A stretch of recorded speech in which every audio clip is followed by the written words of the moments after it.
You know, House of the Dragon must be an enigma, because I can't remember a time when a prequel was actually this good. We really are living in a tale of two prequels right now. One show has me genuinely interested, while the other makes me cringe every 5 minutes. There's a tempest in me. You get it?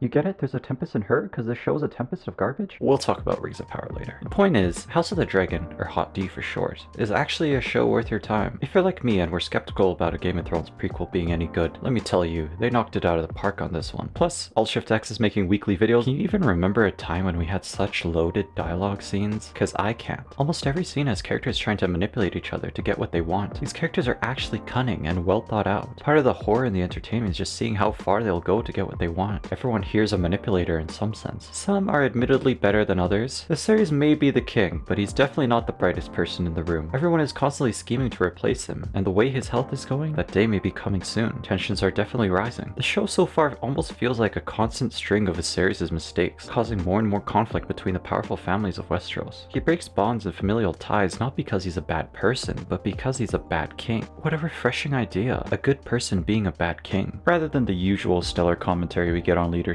A talented writer once said, "Themes are for 8th grade book reports." Well, we must be in the 8th grade because this show is full of them. It's intertwined with wonderful but subtle symbolism too. The Iron Throne is shown to be as much a plague as it is the seat to the kingdom. King Viserys' slow degradation of his family and his ties is mirrored by the slow degradation of his body, to the point where he has had parts of his body chopped off due to infection. It almost feels like the Iron Throne's curse. In this way, the throne is both a heavy weight for his mind as well as his body. Another theme is that despite the heavy resistance to any woman sitting on the Iron Throne, the White Hart, a symbol of true royalty, only shows up to Rhaenyra, showing that the world might benefit from having a female ruler. That's not even to mention the numerous injustices that the women on the show get strung along for, and often it's only the fault of proud men with large ambition. Their wives are the ones that have to shoulder the consequences of this. This is how you write feminist media. Alicent is just one example of this. An amazing quirk of Alicent's character is her nail biting. It shows her character in a lot less ways than Rings of Power can manage to do with Galadriel, who apparently can't stop talking. Speaking of characters, this is some of the best and most efficient world building I've seen in 5 episodes. I don't think there's even one dud character in the show so far. I mentioned Alicent before, and she's probably one of the best written characters on the show. Her consistency of character is better than all of Game of Thrones Season 8. Quite literally, in a couple scenes, I know everything I need to know about Alicent. She's a prim and proper child, but extremely anxious. She plays a large part in her father's schemes. She was raised by a pragmatist who uses manipulation to get what he wants. But despite this, Alicent still finds value in genuine connection and kindness, rather than manipulation. But seeing the most recent episodes, she's become more cynical. In a way,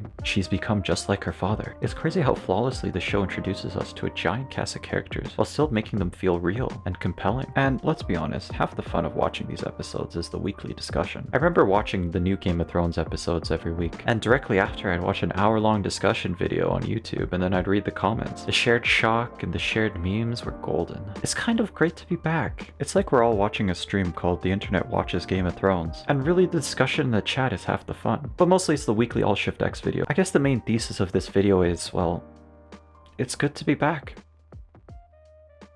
Rings of Power sucks?